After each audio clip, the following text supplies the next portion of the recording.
இந்த வீடியோல இந்த ரவுத்ரா அப்படிங்கிற ஒரு ஒரு பொண்ணா ஒரு பாப்பா ஒன்று பேசியிருக்குது. அது என்ன சொல்ல வருதுன்னா, இந்த பெருசெல்லாம் சொன்னாங்க, சொன்னபடி நின்னாங்கன்னு அந்த ஒரு பாட்டு போட்டு உருட்டுனாங்களாம். பெருசெல்லாம் சொன்னாங்க, சொன்னபடி நின்னாங்க அப்படின்னு காலையில இருந்து அந்த பாட்டு காதுல கேட்டுக்கிட்டே இருக்கு.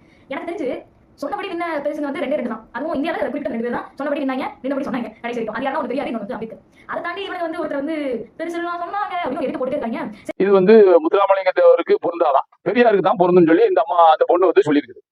முதல்ல உனக்கு பெரியார புகழ்னா நீ பெரியார புகழ்.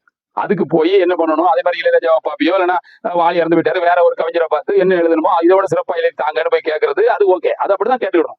அதை விட்டு அவருக்கு எழுதின பாட்டு அவருக்கு பொருத்தம் இல்லை, எனக்கு இவருக்கு தான் பொருத்தம்னு சொல்றது அவ்வளவு சரியில்லை.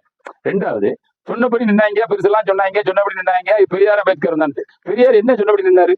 பெரியாரு முதல்ல பெரியார் இப்போ நான் வந்து இந்த பெரியாரை பத்தி சொல்லிட்டு நீங்க நாட்டுடைமை ஆக்குங்க சீமான் சொன்ன மாதிரி சொல்ற ஆள் கிடையாது. உன் கையில இருக்க செல்லு உன் செல்லே நீ பாத்துக்கோ. நீ எந்த கோர்ட்டுக்கு வேணாலும் போனா ஆவார. முதல்ல பெரியாரு அவருடைய 24 வயசுல காசிக்கு போறாரு. அங்க ஒரு பிராமண ஃப்ரெண்டு கூட போறாரு. அங்க காசி தமிழ் சங்கத்துக்கு போறாரு. அங்க போய் அவங்க பிராமணர் அல்லாதவர் நடத்துற ஒரு சங்கத்துல இவருக்கு பிராமணர் இல்லாதனால இவர் சாப்பாடு கொடுக்க மாட்டாங்க. உடனே இவர் என்ன பண்றாரு, இவர் பூணூல போட்டுட்டு பிராமணர் மாதிரி போறாரு. முதல்ல இது ஒரு நல்ல மனுஷன் செய்யற செயலா? இது நல்ல மனுஷன் செய்வானா? சரி செஞ்சாரு, அவன் கண்டுபிடிச்சு வெளியே போனான். வெளியே போனா என்ன, சரி பண்ணி கையில காசு கொண்டு போலியா, காசு கொண்டு போறது கூட இது இல்லையா? பெரிய கோடீஸ்வரர் திரும்பி ரிட்டர்ன் வந்துடுதானே, காசு டிக்கெட் எடுத்து அதை விட்டு போட்டு இதுல அங்க சாப்பிட முடியல. அந்த அவங்களாம் சாப்பிட்டு வீசுற குப்பத்தட்டுல விழுந்து சோத்தை எடுத்து திங்கிறாராம். இவரா சொல்றாரு மானமும் அறிவும் தமிழருக்கு இல்லை மனிதருக்கு இரு கண்கள்னு சொல்லி. இதுதான் பொருந்துற மாதிரி இருக்குதா? எவனாவது சாப்பிடுவானா? அப்படி சாப்பிடறவன் மானம் உள்ளவனா? எச்சி சொத்தை அப்படி எச்சி சொத்தை சாப்பிட்டுட்டு அவர் ஆக்சுவலா அவர் வந்து அதுக்கப்புறம் தான் அங்க வந்து என்ன பண்றாரு, இந்த ஒரு சைக்கோ பேஷண்ட் மாதிரி பிராமணன் கெட்டவன் இதைத்தான் அவர் சொல்லியிருக்காரு தவிர வேற அவர் பெரிய ஒண்ணு சொன்ன மாதிரி தெரியல. முதல்ல எச்சி சொத்தை சாப்பிட்டது ஒண்ணு. ரெண்டாவது, அவர் அந்த பிராமணன் சொல்லி ஃபேமஸ் ஆன உடனே எப்படி இந்த இந்த சந்திர மரத்தை கடத்திட்டு அப்புறம் கொஞ்சம் பெரிய அவனை ஒரு பெரிய தமிழ் தேசியவாதி மாதிரி காட்டுறதுக்கு முயற்சி பண்ணாங்களோ அதே மாதிரி பெரியார பெரிய பகுத்தறிவாதி காட்டலாம்னு சொல்லிட்டு இவங்க முயற்சி பண்ணாங்க. ஆனா அவர் என்ன பண்றாரு, அவரால் முடியல. இப்போ ரெண்டாவது, தமிழை பத்தி என்ன சொல்றாரு, முட்டாள்களின் பாசை காட்டு முன்னாடிகளின் பாசைன்னு சொல்றாரு. எங்கேயாவது முட்டாள்களின் பாசைன்னு ஒண்ணு இருக்க முடியுமா? எப்படியா ஒரு முட்டாள் வந்து ஒரு பாசையை உருவாக்குவானா? முட்டாள்களின் பாசைன்னு ஒண்ணு உண்டா உலகத்துல? ஒரு பாசை வந்து எந்த காலகட்டத்துல மனிதர்கள் பேச இப்ப யாராவது வந்து ஒரு பாசையை உருவாக்குறாங்களா? உருவாக்க முடியுமா? நான் ஒரு பொருளுக்கு மாடு நமக்கு தமிழ்ல சொல்றோம், நான் வந்து ஏதோ ஒரு இது மாதிரி பிக்கோன்னு சொன்னா நான் மட்டும் தான் சொல்லிட்டு இருக்கோம். ஏன் பிள்ளைகள் கேட்கும்? இது எப்படி 8 கோடி தமிழர்களுக்கும் ஒன்னா வந்து சேரும்? அப்போ ஒரு மொழி உருவாகுதுன்னா ஒரு காலகட்டத்துல உருவாகுது, அது தேவை ஏற்படும் போது மொழி உருவாகுது. இது எப்படி? அது எப்படி வந்து எல்லா மொழியிலும் முட்டாள் இருப்பான். ஆனா ஒரு மொழியே முட்டாள்களின் மொழி எப்படி சொல்ல முடியும்? அப்படி சொன்னா அது அவன் சொல்றவன் தானே முட்டாளு.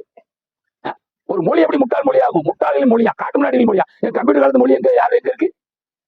நான் முட்டாள் சொல்லும் போது எல்லா பயிரோடும் குறிச்சாடுவான்.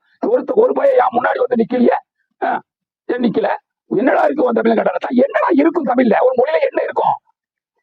ஒரு மொழியில என்ன இருக்கும்? இப்போ மாம்பழம் நம்ம பார்த்துருக்கோம், மாம்பழம் தமிழ்ல பேர் வச்சிருக்கோம், நம்ம ஊர்ல விளையுது. இப்போ வந்து ஆப்பிள் நம்ம ஊர்ல விளையில, இப்போ ஆப்பிள் நம்ம தமிழ்ல ஏதாவது பேர் வச்சிருக்கோமா? ஆப்பிள் தான் சொல்றோம். ஏன்? அது இங்க விளையல, நம்ம பார்க்கல. அதே மாதிரி தானே தமிழம் பார்த்ததுக்கு அவன் பேர் வச்சிருப்பான். இல்லைன்னா அவரு என்ன இந்த மொழியில ஒண்ணுமே இல்லை, என்னடா இருக்கும் மொழி? என்னடா இருக்கும்? ஒரு மொழியில என்ன இருக்கும்? அவன் பார்த்த விஷயங்கள் தான் இருக்கும். மின்னலை பார்த்தா மின்னல் பேர் வச்சான். மின்னல்ல கரண்ட் அது மின்சாரங்கிற வார்த்தை எழுதிக்கிட்டான். மின்னணு அப்படி இப்படின்னு சொல்லி எடுப்பாங்க. அப்படிதான் எடுப்பாங்க. வெள்ளக்காரன் மட்டும் எப்படி எடுக்கிறான்? அவன் இப்போ ஒரு எக்ஸாம்பிள் அவன் வந்து இப்போ இன்புட் அப்படின்றான், அவுட்புட்ன்றான். புட்டுங்கிற ஒரு வார்த்தை அவுட்டுங்கிற வார்த்தை சேர்த்து அவன் ஒரு வார்த்தையா உருவாக்குறான். அப்படித்தான் எல்லா மொழியும் உருவாக்குவாங்க. இவரு தமிழ என்னடா இருக்கும் தமிழ்ல? என்ன இருக்கும் தமிழ்ல? என்ன இருக்குமோ அதான் இருக்கும். இந்த அறிவு கூட இல்ல. முதல்ல பெரியார் எத்தனை படிச்சாரு? அவர்லாம் மொழியை பத்தி பேசலாமா? மொழியை பத்தி பேசுறதுக்கு அவருக்கு என்ன இருக்கு? 4ஆம் கிளாஸ் படிச்சுட்டு நீ வந்து மொழி அறிஞர் மாதிரி ஒரு மொழியை பத்தி பேசினா எவ்வளவு பெரிய விஷயம் இது சொல்றாங்கல்ல. 50 வருஷம் அவர் செத்து 50 வருஷம் அவரை பத்தி, அவர் பிறகு 1500 வருஷத்துக்கு முன்னால திருக்குறளை பத்தி அவர் ஏன் போக்குறாரு? திருக்குறள் அப்படி இப்படிங்கிற. ஆமா, எல்லா மொழியிலையும் அப்படிதான் இருக்கும். முதல்ல சினிமா படம் எப்படி இருந்துச்சு? சினிமா எடுக்கும் எப்படி எடுத்தாங்க? சாமி படமா எடுத்தாங்க, அதுக்கப்புறம் சமுதாய படமா எடுத்தாங்க. இன்னைக்கு எப்படி இருக்காங்க? இப்படிதான் ஒரு மொழியும் அப்படி கொஞ்சம் கொஞ்சமா தான் வளரும். இந்த அடிப்படை அறிவு இல்லாம உன் மொழியில என்ன இருக்கு கேட்டா பண்ணிக்கலாமேன்னு சொல்றான். என்ன ஆமா பண்ணிக்கலாமேன்னு சொல்றான். பண்ணிக்கலாமேன்னு சொல்றான். ஏற்கனவே பண்ணிருக்கிறத விட்டு போட்டுக்காரு. என்ன பண்ணிருக்குது? அப்ப எந்த மொழியை சொல்றாரு? இங்கிலீஷ் சொல்றாரு. ஏற்கனவே பண்ணிருக்கான். என்ன பண்ணிருக்கு? இங்கிலீஷ்ல. அப்ப இங்கிலீஷ் எல்லாரும் இங்க தமிழ் மொழி அடிச்சிருமா? அதுக்கப்புறம் தேல் வந்து பாய்தான் இவருக்கு காதுல. அங்க போய் கேட்டாதான் எங்க போய் கேட்கணும்? அவங்களையும் இங்க வந்து எங்கிட்ட கேளு. நாங்க அவங்களையும் பத்தி என்ன சொல்றோம்? தமிழை பத்தி உலகம் பூரா எவ்வளவோ பெருமையா பேசிக்கிட்டு இருக்கான். இவர் வந்துட்டு தமிழ் என்னடா இருக்கும் மொழியில, என்ன என்ன இருக்கும் ஒரு மொழியில என்ன இருக்கும்?